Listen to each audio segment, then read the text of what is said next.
Okay, today I'm working on a 2005 PT Chrysler. Um, Problem this car was having is no crank, no start, and none of the gauges were working on the instrument cluster. The only thing that was working is what you see right there, is the mileage and the door warning. The door is opening. There's a couple of issues with these cars. I did a lot of research on these and on the mechanic sites and everything, and it's old news because these cars are old already, but you may have one of these cars and it's going to stump you. There's a lot of things to look forward not look forward to. You don't want that. You want a lot of good years, right? I mean, a lot of things you can look out for or try if you're having this problem. Usually you turn the key, the car is dead, and it doesn't do anything. There's a couple of checks. Obviously, I got a lot of things out of the way to make it easier to see. The easiest things to always do is check fuses. That's the first thing you do. Car doesn't start. You don't run to a computer. You always check the simple thing. What's the most simple thing if a car doesn't start? If the battery. All right, battery's charged. We know the battery's good. Make sure the battery's good. And you take it from there. The second thing to do, easy things, is the fuses. You look on your fuse panel. You look for the instrument cluster fuse, if it does have it, or interior light fuse, or basically any of these fuses. You check them all for power. Make sure no fuses are missing. All your fuses are good on this particular car. Let me put my headlight on over here. You look over here. All these yellow things are not going to be on there. Somebody tapped into this for a remote start, which also gave problems. I ripped it out. I mean, it looks like it was done right, but still, you're tapping into the harness, and the remote start was old and it wasn't working anymore. So, you have to rectify that first. Another problem with these cars is over here. You see the wire harness right near the metal over here. When you adjust your column up and down, right? If this was moved out, especially if they did, some kind of a remote start or an alarm, sometimes they can move the harness away and they can rub on here and cause all kinds of problems. Same thing over here. You see this? It is rubbed through, but there's no bare wires. But that's because they touched this. This is all supposed to be tucked in nice and everything, but you never know. All right.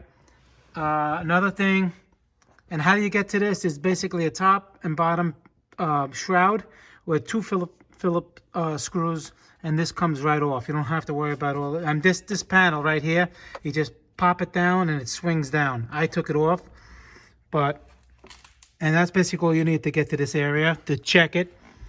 Okay. Here's the switch. The ignition switch is another problem. What you do is you take the plug out.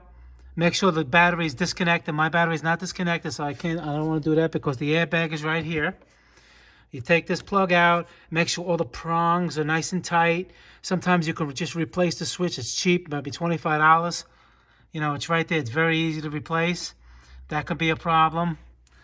On this particular car, the problem was as simple as a blown fuse.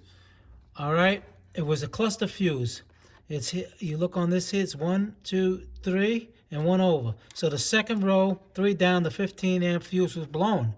So when that was blown, I didn't get any lights, and the car's not going to start on this particular car. Some cars will run with no cluster in it, or this one just didn't want to do nothing. If that's not your problem, a lot of times you could maybe disconnect the battery, reconnect the battery. Sometimes you get you get it back, but there's a little module called a Skim module. It's a safety feature on these cars.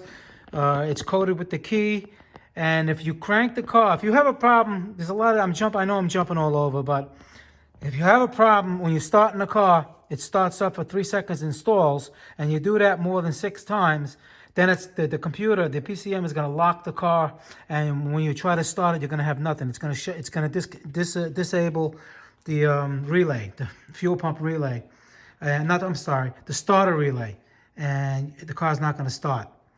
And the only way to do that is to clear that if that's the problem. I'm giving a whole bunch of scenarios so you can go through. If you don't have a scan tool to clear out that module, then you will do is you hook up battery, hook up a charger to the battery, close the door, keep the key on, not in the run position, not start position, obviously, run position with all the lights on, well, if there's no lights, and you just leave it there for an hour. And the computer will re-clear itself if no code is present again. Sometimes if you disconnect a fuse by accident, it'll lose its memory or it'll set a code. It can have that problem too with a no start. Another thing is, there's a fuse in the fuse box down here. The fuse box down in here, you open it up, you're gonna see a fuse. It's yellow, it's a 20 amp fuse. It's gonna say IOD on it. And it's gonna have like a little, it looks like a little cage. It's the only one that's protected. It's not just a fuse you push in. It is a fuse that you just push in, but it has like a little cage on it. And what you do is you're gonna flip open the little flap, and you're gonna squeeze on both sides and pull it up, and see if that fuse is bad. That fuse also controls the ignition, a lot of things inside the car that can be blown.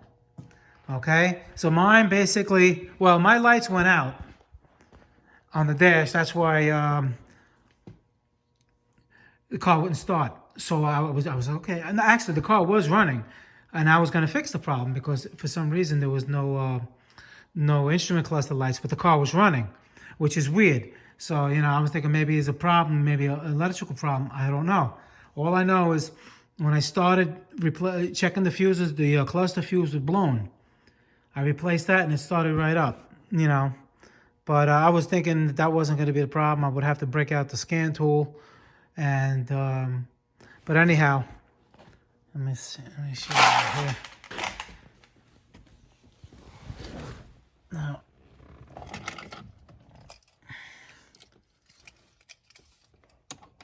the key in. Now you see all the lights. Now it didn't have none of those lights. The only lights it had was these. Now obviously it'll start right up. No problem. And no lights.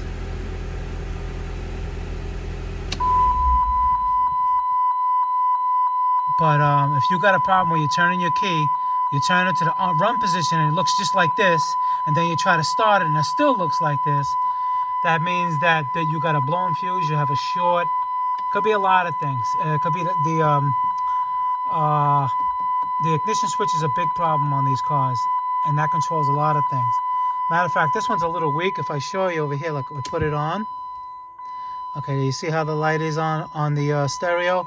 Now, if I just touch it a little bit, let me see if it'll do it. Okay, now it's not really doing it. But if I would touch it, it would go off. Meaning that the little switch in here. I'm talking about the electrical. Yeah, see? You see what it did? See, I touch it, look. Okay, I let go. Touch it, let go. That's not good. Now, you see? You see what I'm doing? But you could actually both at the same time what I'm doing. Watch. See? No, it's not doing nothing. Oh, there it goes. See? Then you move it. See? No good. Matter of fact, I'm gonna. You see? I hold it. Good. I let go. No good. That's not good.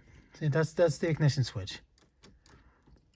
And that's only gonna give problems as the car's running and shaking and everything. It probably won't even go on. Does it go on? Okay, it goes on, but you don't have any. I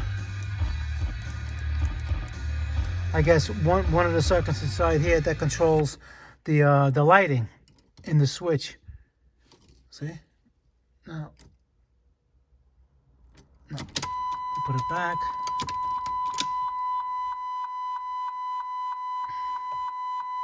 See? Now it doesn't even work again. So I'm gonna end up replacing the switch. I'll show you what the switch looks like. See, I just did that live. Didn't even know. I bought the switch assuming it was a switch before I did all my checks and everything. But here's the switch. This is for the automatic. The automatic has another wire here. The manual transmission won't have this over here. This is a standard. It's not the best quality. It was 25 bucks on Amazon. I'll give a link if you need it. It's very easy to replace. Actually, this is the area right here. This goes like this. And when you turn the key, when you're turning the key, there's a little blade in here that turns all the mechanism in here that controls all the electrical of where it's supposed to go. Okay, I can show you the part number if you're interested in this one. It's a US 579. All right, and I'm probably gonna end up replacing that. All right, guys. Motorcar Nut 2020. I'll see you in the next video. Please subscribe. I got all types of videos of all different types of cars and situations. You know, keeping me busy. All right, guys. I'll see you in the next video. Bye.